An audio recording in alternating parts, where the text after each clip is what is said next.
Is your type 4 hair just not growing? Is everything you've done just not working for you? Is your hair stagnant? And absolutely everything you try doesn't work and you're just so frustrated? Well, you've definitely landed on the right video, because in this video, I'm going to be teaching you exactly how to grow your hair to waist length.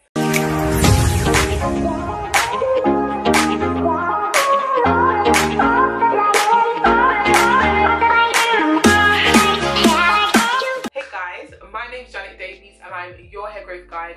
If you don't know me already, I've been on this natural hair journey for over 10 years and I've made absolutely every mistake under the sun so you don't have to. I've managed to grow waist length hair twice in my journey. I had one major setback in 2017. I'll insert some clips and some pictures just for you to follow. So we're all caught up now. I'll also link video to my natural hair journey as well, just so you guys have an understanding to where my hair has been, how long it's taken me to get here, and all that good stuff. But as I said, I've been on this journey for over 10 years now, so I have a wealth of knowledge all about natural hair care, how best to optimize your hair growth. And I know natural hair can be an incredibly daunting experience, especially if you're going to do a big chop. I personally was way too afraid to do a big chop. I transitioned for about 3-ish years, then I just trimmed my ends off and I was good, because doing a big chop for me was scary, because when I went natural, going natural wasn't cool, it wasn't trendy, it was quite weird to be honest, and I would always be, made fun of, taking the mick out. So I was under no circumstances gonna cut all of my hair off. I was just not that bold. Can you relate? Comment below if you can relate. So let's get right into the video. The reasons why your hair is just not growing is, first of all, you just believe that your hair is not growing. If you believe your hair is not growing, it is a lie from the pit of hell, and what we're gonna do is we're gonna take that lie and we're gonna throw it into the trash, okay?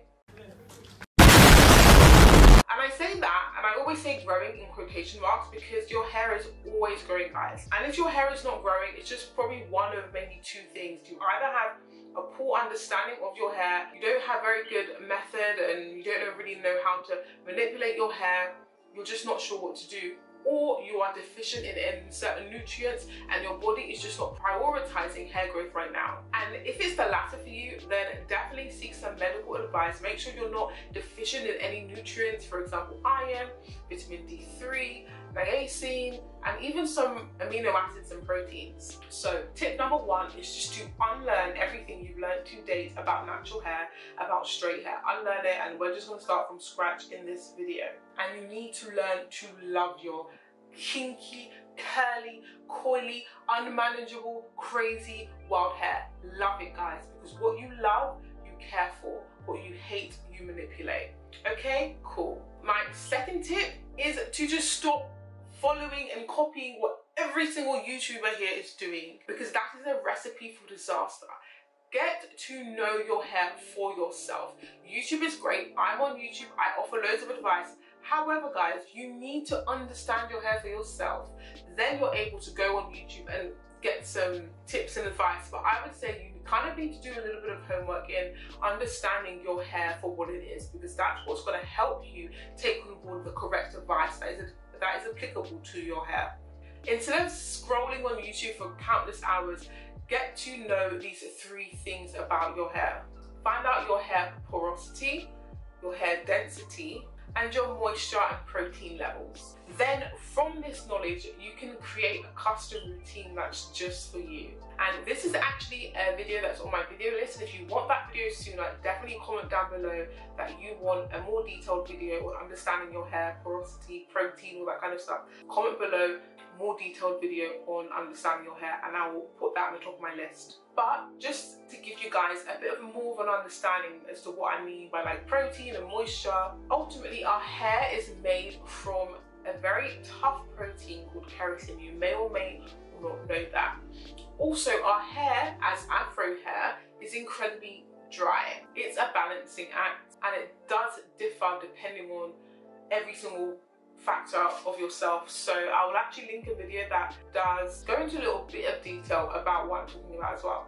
So check that in the cards. So my next tip is porosity. As I mentioned in my last tip, understanding your hair porosity is very crucial for hair growth, because your porosity determines what kind of way you're going to look after and treat your hair. By understanding your porosity, exactly whether you need to be doing like more protein treatments or more moisturizing treatments, and overall how to care for your hair. The texture of your hair has absolutely nothing to do with how well your hair grows. It's honestly more about understanding your hair, especially your porosity. Because when you understand your hair porosity, you know the right method to look after your hair. Just a bit of an example, low porosity hair tends to favor more moisturizing treatments, whereas high porosity hair tends to favor more protein treatments, because high porosity hair has characteristic cuticles that are kind of broken and highly raised, so you need to replenish that protein, whereas low porosity hair has cuticles that are really tight and resistant to accepting moisture, so it can be a lot more dry. So yeah, but I'll definitely link a video about it that I've done a while ago. But if you want an updated video, then just comment below, detailed video about understanding your hair. But just for this video, if you have a low porosity hair, you want to be focusing on moisturizing treatments, looking for ways to open up your cuticles so they can accept the moisture better. So that means deep conditioning with like a steam cap, or applying your leave-in conditioner straight after the shower. And for high porosity hair, you want to focus more so on protein treatments. For example, rice water, that's been used by many years by the Yao woman, and also aloe vera has a lot of protein in it as well, so that can also serve as a great moisturizing and protein treatment.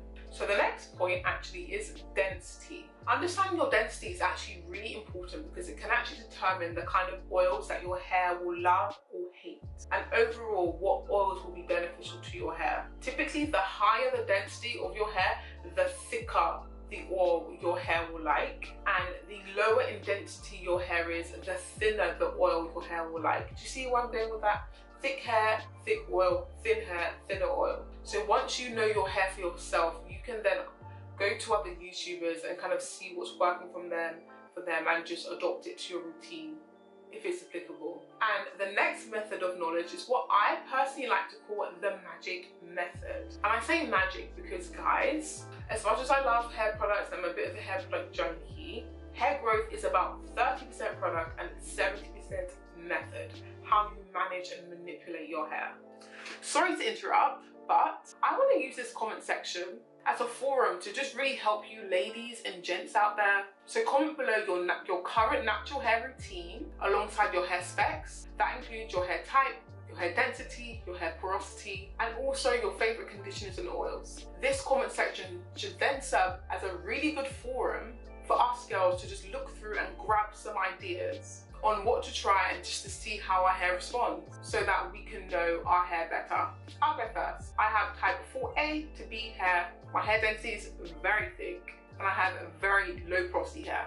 My favorite products, of course, are from Amino Naturals, the Ultimate Moisture Leave-In Conditioner, and the Hair Strengthening Oil. Of course, the deep conditioner as well is up there. Okay, let's just go back to the video. So once you actually know and understand your hair, that's great, but it's actually not enough. Your hair can still break off even if you know what your hair likes, because the method you use to manage and manipulate your hair is so important.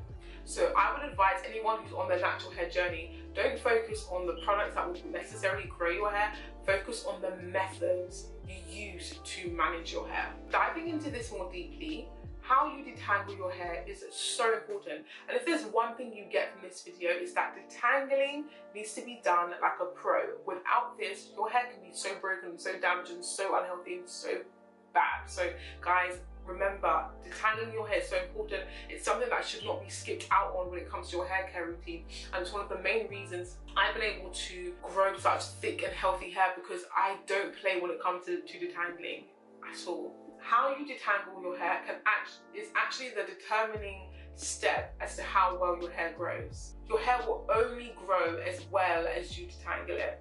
The way I detangle my hair is within sections, okay? And because my hair is thick, this is a necessity. Because what I did find was, when I was trying to go natural, trying to deal with all this hair in one go is a recipe for disaster. And I will end up just getting this comb and just like ripping my hair out. So detangle in sections. Make sure your hair is completely wet, soaked in conditioner. And of course, my conditioner, of course, is the Tangle Slayer from Amino Naturals, because it is super silky smooth. Once you put that in your hair feels like silk, so then you can detangle it so easily and so well. And I always say finger detangle first. Combs and brushes are great, but you need to always finger detangle first, because you need to make sure you're getting rid of all of the knots and all of the things that can cause breakage first, and then you can go in with this, because this will only rip the knots out, and if you rip the knots out, you won't have any hair to care for, okay? And it's also important, and I'm talking quite aggressively with this clip, but hopefully you guys will get the point. It's also important to not over detangle your hair. I say this because our hair is, look, I've detangled my hair in the shower, I've also detangled my hair when blowing it out, but when I try to comb my hair, look at it, look at it, look at it, look at it. There's absolutely no point in this world for me to sit here and get my hair to be, you know, to have a comb glide through it seamlessly. It will just be a waste of time, and it will just damage my hair. It's important to not over detangle and just understand that your hair, your kinky curly hair, is prone to tangles and knots, but that's okay. Just get your hair to a point where it's manageable and move on. Do not spend an unnecessary amount of time detangling your hair. So long as you've got the major knots out, especially with your fingers, then you don't need to have your comb glide through your hair so effortlessly like straight hair. The only time it really should be doing that is if you're in the shower and you're working in a small section and you're able to kind of comb through. Apart from that, there's honestly no need. It's just unrealistic, and it can do a lot more harm than good. I'll also link a video about how to deal with tangles in more detail. My next tip is moisture, moisture, moisture, moisture, moisture. Regardless of your hair porosity, how moisturized your hair is such an integral part of hair growth. You need to make sure that you are using a deep conditioner at least every single month, and following that always with a leave-in conditioner. If your hair is dry, it will just break off. So this is why I always stress on doing deep conditioning treatments. Don't skip out on them, and always use a leave-in conditioner after.